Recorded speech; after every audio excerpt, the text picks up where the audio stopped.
ನಮಸ್ಕಾರ. ಸಾತ್ವಿಕ ಜ್ಞಾನಂ ಚಾನಲ್ಗೆ ಸ್ವಾಗತ. ಇಂದು ನಾವು ಮಾತೆ ಮಹಾಲಕ್ಷ್ಮಿಗೆ ಸಂಬಂಧಿಸಿದ ಶ್ಲೋಕದ ಬಗ್ಗೆ ತಿಳಿದುಕೊಳ್ಳೋಣ. ಅದುವೇ ಮಾತೆ ಮಹಾಲಕ್ಷ್ಮಿಯ ಸಮೃದ್ಧಿ ನೀಡುವ ಶ್ಲೋಕ. ಇದರ ಅರ್ಥ, ವಿವರಗಳು ಹಾಗೂ ಪ್ರಯೋಜನಗಳ ಬಗ್ಗೆ ತಿಳಿದುಕೊಳ್ಳೋಣ. ಹಿಂದೂ ಧರ್ಮದಲ್ಲಿ ಮಾತೆ ಮಹಾಲಕ್ಷ್ಮಿಯನ್ನು ಸಂಪತ್ತು, ಅದೃಷ್ಟ, ಶಕ್ತಿ, ಸೌಂದರ್ಯ, ಫಲವತ್ತತೆ ಮತ್ತು ಸಮೃದ್ಧಿಯ ದೇವತೆ ಎಂದು ಕರೆಯಲಾಗುತ್ತದೆ. ಮಾತೆ ಮಹಾಲಕ್ಷ್ಮಿಯು ಕಮಲದ ಸಿಂಹಾಸನದ ಮೇಲೆ ಪದ್ಮಾಸನದ ಸ್ಥಾನದಲ್ಲಿ ನಿಂತಿರುವ ಅಥವಾ ಕುಳಿತಿರುವ ಭಂಗಿಯಲ್ಲಿ ಚಿತ್ರಿಸಲಾಗಿದೆ.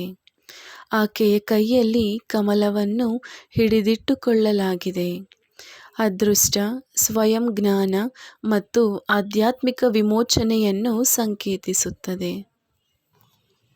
ಮಾತೆ ಮಹಾಲಕ್ಷ್ಮಿಯ 4 ತೋಳುಗಳು ಹಿಂದೂ ಸಂಸ್ಕೃತಿಗೆ ಮುಖ್ಯವಾದ ಮಾನವ ಜೀವನದ 4 ಅಂಶಗಳನ್ನು ಪ್ರತಿನಿಧಿಸುತ್ತದೆ.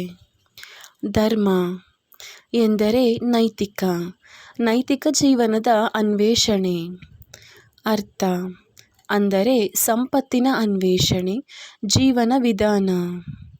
ಕಾಮ ಎಂದರೆ ಪ್ರೀತಿಯ ಅನ್ವೇಷಣೆ, ಭಾವನಾತ್ಮಕ ನೆರವೇರಿಕೆ. ಮತ್ತು ಮೋಕ್ಷ ಅಂದರೆ ಸ್ವಯಂ ಜ್ಞಾನದ ಅನ್ವೇಷಣೆ, ವಿಮೋಚನೆ.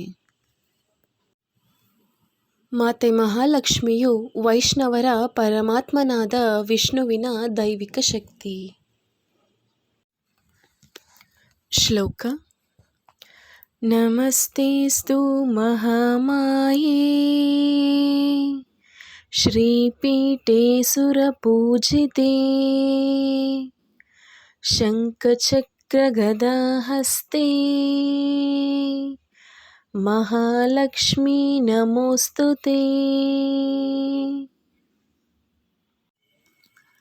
ಈ ಶ್ಲೋಕದ ಅರ್ಥವನ್ನು ತಿಳಿದುಕೊಳ್ಳೋಣ.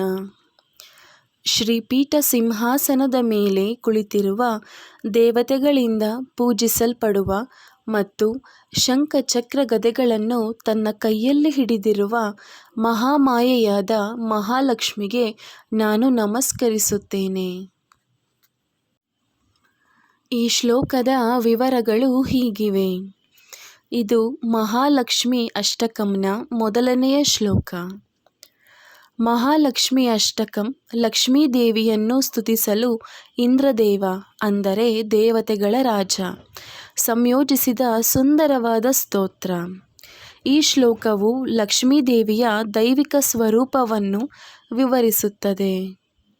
ನೀವು ಲಕ್ಷ್ಮೀ ದೇವಿಯ ಮಂತ್ರಗಳನ್ನು ಪಠಿಸುವ ಮೊದಲು ಈ ಶ್ಲೋಕವನ್ನು ಹೇಳಿ. ಈ ಶ್ಲೋಕದ ಪ್ರಯೋಜನಗಳು ಹೀಗಿವೆ.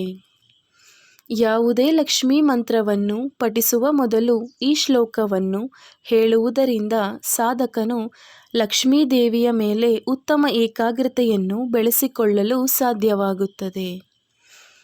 ಈ ಶ್ಲೋಕವು ಸಾಧಕನಿಗೆ ಸಮೃದ್ಧಿಯನ್ನು ನೀಡುತ್ತದೆ. ನಿಮಗೆ ಈ ಮಾಹಿತಿ ಇಷ್ಟವಾದಲ್ಲಿ ಲೈಕ್ ಮಾಡಿ, ಶೇರ್ ಮಾಡಿ ಹಾಗೂ ಈ ಚಾನಲ್ನ ಎಲ್ಲ ವಿಡಿಯೋಗಳಿಗಾಗಿ ಸಬ್ಸ್ಕ್ರೈಬ್ ಮಾಡಿ ಹಾಗೂ ಆಲ್ ಎನ್ನುವ ಬೆಲ್ ಐಕಾನನ್ನು ಕ್ಲಿಕ್ ಮಾಡಿ. ಧನ್ಯವಾದಗಳು.